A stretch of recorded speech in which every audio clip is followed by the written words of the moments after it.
I hear you saying you're talking about the feeling you had when you believed the people you love most were proud of you. Yeah. Which means you believe when people are proud of you that you have a purpose. Mm-hmm. And when you have a purpose, that must mean you're doing something right. Yes. Yeah, that's exactly right. Every great leader you admire, no matter how much success they show, has something they're still working through. Today, we're not talking about the version of them you already know. We're talking about the version they don't always show.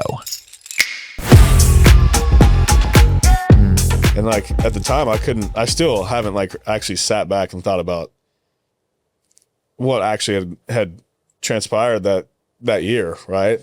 To me, I always looked at it was just baseball. It was just something I'd done my whole life. Right. But like everybody sits there and that's their dream, right? And I got to do it. But like, you know, sorry, I'm gonna interrupt you because something just hit me and I want to ask. So what's your dream now? That's a good question. Wow. Honestly. And by the way, and on our show, I don't know is a beautiful answer. So I've actually never thought about, it's so bad now, especially now that I'm done. I've never thought about the dream after baseball. Yeah. And I think for me, if I had to say what my dream would be today as a non-athlete anymore, it would be to be the best husband and husband and father that I can possibly be. And, you know, follow God and Jesus in every way that I possibly can, become a better man, a better friend to people that I've become friends with, to just lead my household the right way. And to be honest with you, I want to help save lives. And that's, like I told you earlier, that would be with the job that I was honestly just given by an amazing human being. My wife actually found that job for me. So, but you know, yeah, that would have to be, that's tough. I've never thought about it. Yeah. I'd have to say that'd be my dream. I want to lead my family the right way. Yeah. Yeah. Yeah. It's interesting. That for so long, the dream that you had was a proverbial destination. If I could just get to this place, if I could do this thing, and then it was like, oh, that thing happened. Okay, that's fine. But what if we did? But what if we could do this thing? And it was like, wait a second. In a 12-month period, that also happened. Yeah. And then it was like, okay. So we hit the pinnacle in a 12-month period. That's weird. But what if we could do this like for a decade? Yeah. And then that happened. Yeah. I have found in my life, I tend to be way less satisfied when I arrive at the destination than I anticipated. And I find myself to be exponentially more fulfilled if I will hold myself accountable to enjoying the journey. Yeah. And as cliche and as like memeable as that sounds, 2 years ago, my whole life blew up professionally, and had given a bunch of energy and a lot of money to another company to get a phone call. We're almost 2 years to the day. We're about 7 to 8 days away from it being 2 years to the day. And I got a phone call and he said, hey, I need you to tell all 65 people that today's their last day of employment. I'm closing the business. I'm leaving my partner. I'll call you this afternoon. I have never talked to him again. Wow. And everything about my business went to zero. My revenue went to zero. My money that I was owed, probably never see again. Like my whole life was gone. And at that point, like I thought I had arrived at the place that I'd always wanted to be. Only to come to find out it was just a moment in time. Yep. And so we've spent the last 2 years to be where we are now. You couldn't have convinced me. You couldn't have convinced me that this is where this destination, if we were to go even today, it's August 29th at 9:30. You couldn't have convinced me that this is where we would be with what we have potential on the table for. And that like, and I say this in the most honest way that I can, that there's a professional and a retired professional athlete sitting, having a conversation with me on my podcast. Are you kidding me? I used to just talk to myself and just look at the camera. I'm serious. The show used to just be me talking to me, hoping, and I would get 3 downloads a week. Right now we're only at like 36 downloads, so don't get crazy. But like, I think there's a part of that like, so like, but the destination, the arrival, as fun as it could be, is always temporary. Yeah. And it's always fleeting. But like, God willing, my kids are going to get off the bus today. Mm-hmm. And the next day. Yep. And the next day. And the destination that I'm trying to arrive with them, I couldn't even tell you because I don't even know. Because they're growing in front of every day. Something is different and changing. Yep. Why do I not give myself the same opportunity to think about me the same way? Why don't you give yourself the same kind of grace that you extend to your son? That you get to grow every day and change every day and develop every day and become something every day, rather than trying to put a stake in the ground to say, this must be who I am in forever, rather than saying, today is a new day for me to continue to become the thing that I am becoming. That's tough. Personally, I would have to say, because for me, it's just like, it's so bad. Gosh, but you see yourself, for me, I'd have to say it's because you see yourself having to be a certain type of person, right? For me. Like, okay, so if it's for you, then I want you to say, because I'm a words guy, I want you to say, I see myself having to be a very specific kind of person. Yeah. All right. Don't put it on. Don't talk about me. You don't know me like that. You talk about you. Right. I see myself as the type of guy who has to be, strong for his family. Mm-hmm. I'm a very stubborn human being too. So I fight myself all the time. I have to be the manly man, right? I can't be somebody who, like, I can't give myself grace because to me, if I give myself grace, I think I'll fall off course. Okay. Right. Then define grace as it relates to how you see it given to yourself. Don't define it like you're very kind and a manly man who forgives people. I'm saying define grace as it relates to you. Don't get me wrong. I give myself grace. I do, probably more than I probably should. Cause there's a lot of there's a lot of things I need to work on as a human. Welcome to being alive. Yeah. We're gonna chalk up humanity to welcome. You're in good company. Okay. That's not the point. The point is you feel the need to be something. Yeah. And I think it's just because our world today, like, it's just like, I can't turn into this human because I have to be stronger for my family, my wife and my kid. I have to be strong. Define strong. I mean, your forearms look fantastic, so I feel like you are strong. But that's only because I feel like I need to buy one of those things now. My God, I don't know what's happening. So define strong. Can't show weakness for me. That like I'm a very my wife would call me sensitive. I'm an emotional guy. Yeah, but like I can't. It's hard for me to let my guard down sometimes. Okay, so hold on. So you are self-proclaimed sensitive, self-proclaimed emotional, self-proclaimed build a wall around all of those things, even though they exist. And to be strong means to not let anyone know they exist. Yes. Yeah. Because if someone knew that you were sensitive, what?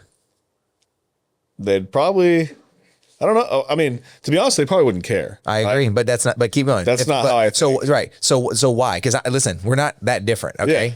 I mean, you are in better shape than me, but like outside of that, we're not that different. We're not that different in the sense that I'm the same. I'm very sensitive. I think that's why I got mad this morning. Yeah. I think I got mad because I think she hurt my feelings. I did the same thing. Because I remember thinking, you know what I said to her this morning? Daddy has done nothing. I got up with you this morning and you got up when I got up early. We've been up for an hour together. I've done nothing this morning but care for you. I've done nothing this morning but help you pick. We've changed pants. We've gotten dressed. You took a bath. We got dried off. I'm fixing your hair. I made you your breakfast. You're getting ready to go to school. It's wear jeans to school day. Like Daddy has done nothing this morning but love you and care for you. Yeah. And you are spitting in my face. It's so dramatic. She's 7, right? I agree. Okay. But I think it's because I want to be appreciated. Yeah. And I want to be loved, and I want to be recognized. I think that's I remember my son on Father's Day wrote me a note, and it's on his own accord.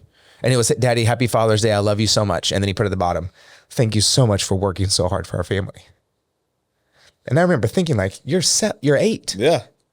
What do you think? I talk for a living, like, what do you think? But there's something he sees that he recognizes. That's what I'm doing. And I can't think of anything that anybody could tell me in the world that would make me feel any more like, let's go. Yeah, I agree. Okay. So, but we're not talking about me. We're talking about you.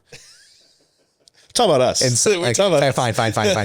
Okay. So you feel the need to be strong, and strong means to not be able to reveal anything other than being okay. I want my family to be proud of me. And part of me thinks that if I show what I see as what I would think would be a weakness to the people that don't really know me. Right. You want you want the people that love you most to be proud of you. Yeah. So I'm going to work really hard to get people who don't know me to like me. Yeah. And that's how I lived my life for a long time. I have. And like I told you, it took me, still to this day, I still I'm not, I wouldn't say I'm standoffish. Like I'm pretty open, but like, if I don't know you, you're not getting in. It's going to take you a little bit. Yeah. I'm very accepting. Yeah. Like we can be buds real quick, but like to let you in, it's going because I've been done wrong by people as anybody else has. It's just, who do you want to be? So the hardest part about, besides just, losing something I loved since I was a 4-year-old kid, was the fact that I had felt like I let my family down. So that feeling still haunts me to this day. And I think it will for a while. But it has also driven me to try and find a better purpose, right? Because sports is sports. We all played it growing up. I was just, and I'm one of thousands of people who have been fortunate enough to play a professional sport. Does it make me any cooler than anybody else? To 9-year-olds, it does make you cooler. Let's be very clear. Today, you are so much cooler than me to my son, but that's neither here nor there. I find it fascinating that people that can recite all these Bible verses. I find that fascinating. I want to get that way. I find it fascinating what my boss did for a living, He might not find it too fascinating, right? Because, he was laying his life on line for us to be here, right? I find it fascinating what y'all do, right? And my wife, it's just, and so I'm trying to find that purpose. And for me, I don't want to show any signs of weakness. Right. And I want the end game to be that feeling of what I felt when I did make it to the big leagues, I guess. Yeah. I felt like my whole family was proud of me. Yeah. And that was the best feeling in the world. Yeah. And so now I would love trying to get back. I agree with you. Sorry, I shouldn't interrupt you because the last statement you said, I think is really important. So go with me for a second, because you said I'm working really hard to figure out how I get back to that. Yeah. Which then I hear you saying, occasionally, not always, because that's not real, that you potentially find yourself at times with a future vision in a present position with a past posture. Yeah. Meaning that you are standing here with me today, looking backwards, trying to go that direction as fast as you can, wondering how come it feels uncoordinated, unviewable, tripping over things you can't see, working 10x as hard for half the result. Yeah. And to be honest with you, that's so true, right? And I'm talking about the sport, the feeling I had playing a sport when I've been fortunate. No, yeah, I agree with you, but I think let's go a layer under. I hear you saying you're talking about the feeling you had when you believed the people you love most were proud of you. Yeah. which means you believe when people are proud of you that you have a purpose. And when you have a purpose, that must mean you're doing something right. Yes. Yeah. That's exactly right. Exactly. Okay. So we have a theory here we call the upside down. So if we flip it around, right now, it's difficult to know if you're doing it right because it doesn't feel as purposeful, which makes us wonder whether or not people are proud of us. So it makes us question whether or not we're worthy. Agreed. Yeah.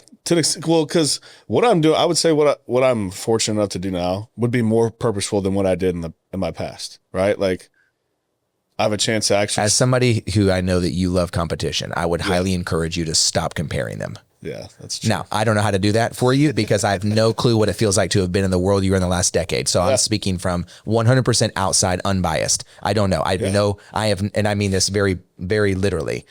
I don't think I've ever done anything in my life that I could like put in the same playing field, no pun intended, as like being a professional athlete. Because what's required to get there, I've never done anything in my life that would allow me to achieve the same type of thing with effort and energy to get there.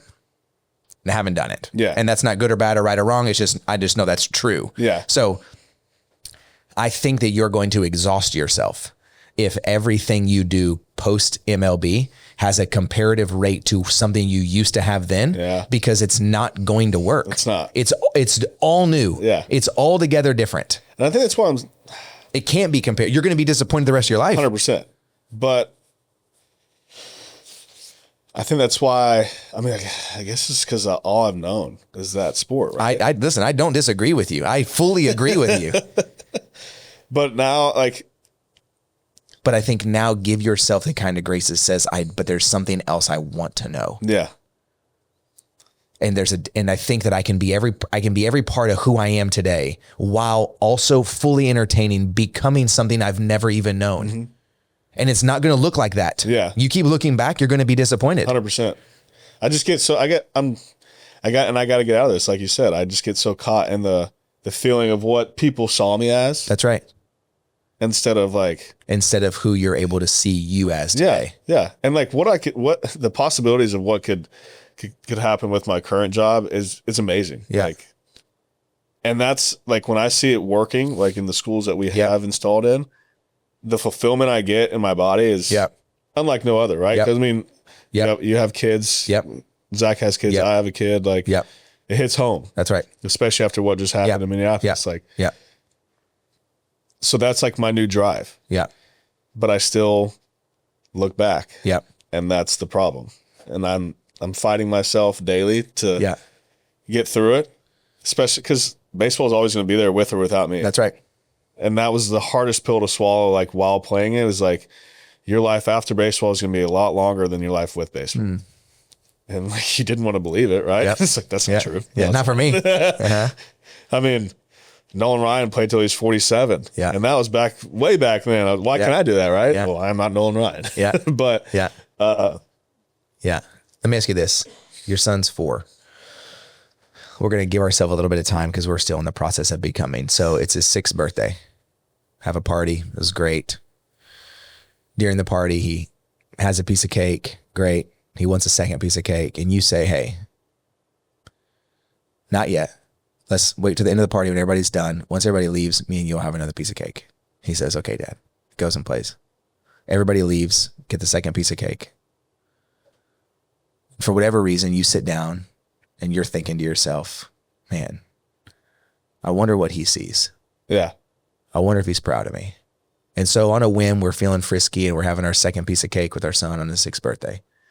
And we say, son, what do you love about Dad?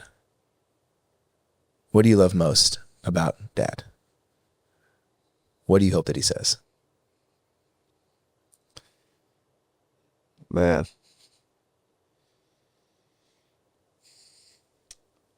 I hope he says that,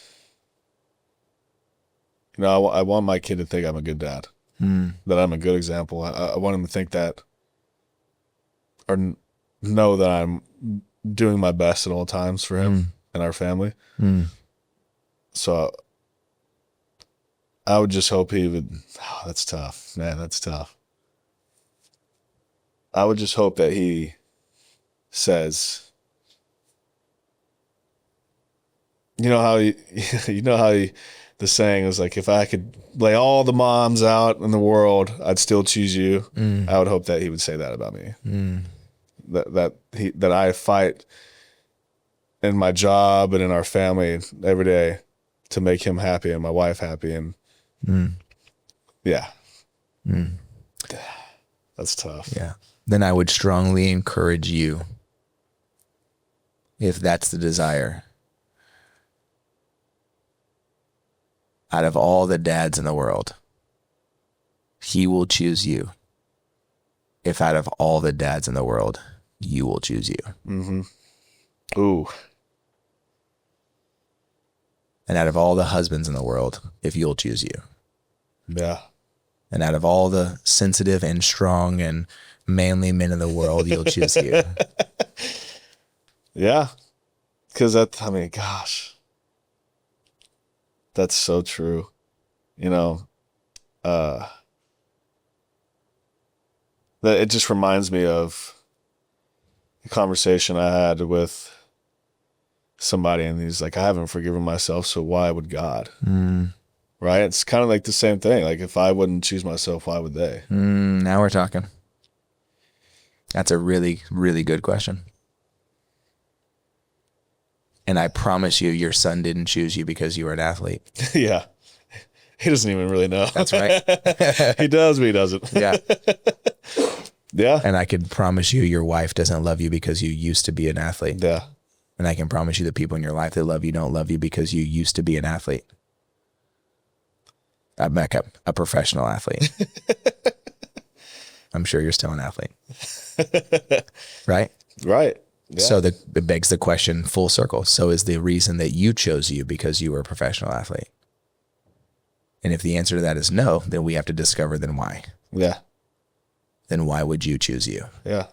Because until you know, nobody else is. Nobody else does. Yep. So true. So true. It's just, yeah. And I can promise you, it will never be because of your career. It'll never be because of something you accomplished. It won't be an award. It won't be a moment. It won't be on a stage. It won't be none of those things. Yeah. And be very, very clear, not because they're not important. I want all those things too. Yeah.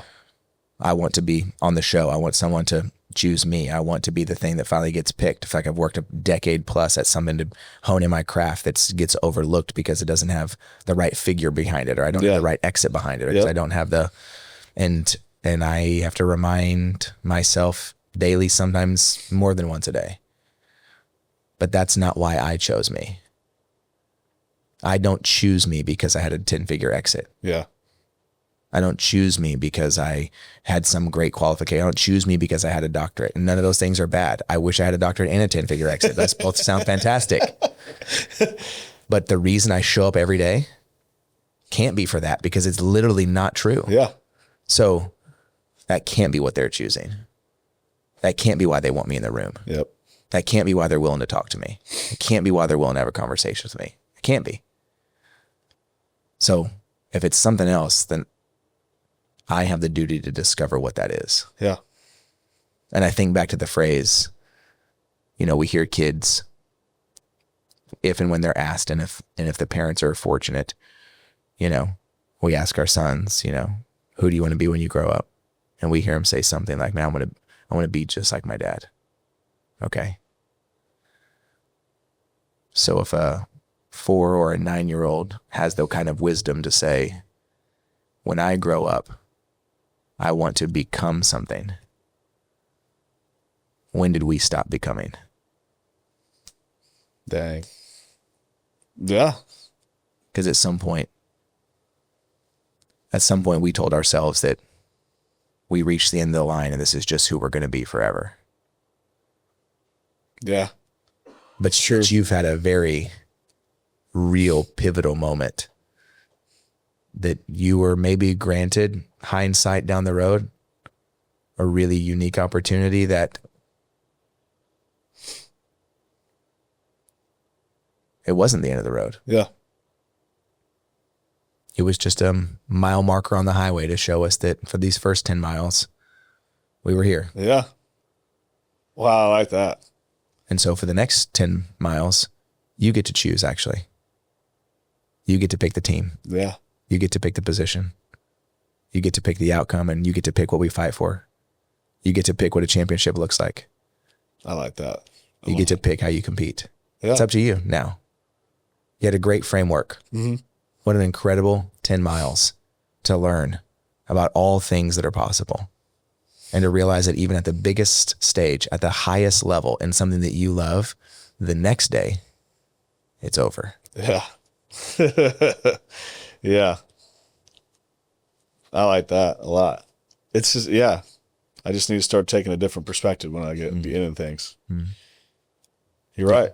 I think most of us do. Yeah. And it's so easy to say. It's a lot tougher to do. Welcome to being alive. Yeah, I know.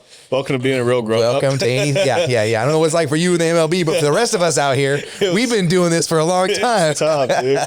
It's tough getting that, like, actually realizing that you have to live a normal life now, right? Yeah. Because you just get so caught up in, like, the material things, too. Yeah. Like, as an athlete, it's like you're on TV all the time. You get all these cool, gifts from companies or what. I'm not saying I did, just saying like like a lot of athletes do now.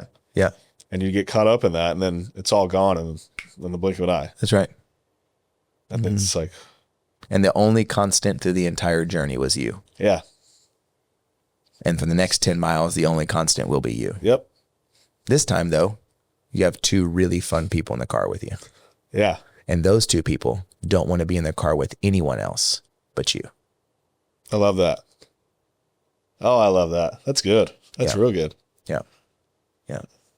I appreciate you being on. No, dude, thank you for letting me come. This is awesome. Of course. You'll always be for all 74 listeners we have, and for the end of time, you'll get to hold the mark. I'll give you an award. You're the first professional athlete we ever had, so you get to win that award. Oh, sick. So we're still giving you athlete awards, even if it's not now. I really appreciate that. No, thank you, man. If you feel like similarly in life and transition and what's happening, where you're going, what do I do next? What does that look like? I'd love to invite you to join me for a leadership training coming up. You can go to rockygarza.com/confidence. You can see it there. We'd love to have you join us. Invite you, your team, friends, family. We'd love to talk to you about what we say are the 5 silent killers of leadership that no one talks about. And sometimes just talking about it is the gateway we need to find the load of clarity and freedom that we're looking for. So, my man, I appreciate you. Thank you, man. For being here. Thank you. Always. Thank you for listening to this week's podcast. Don't forget to join us this month for our leadership training. You can register you and your team at rockygarza.com/confidence.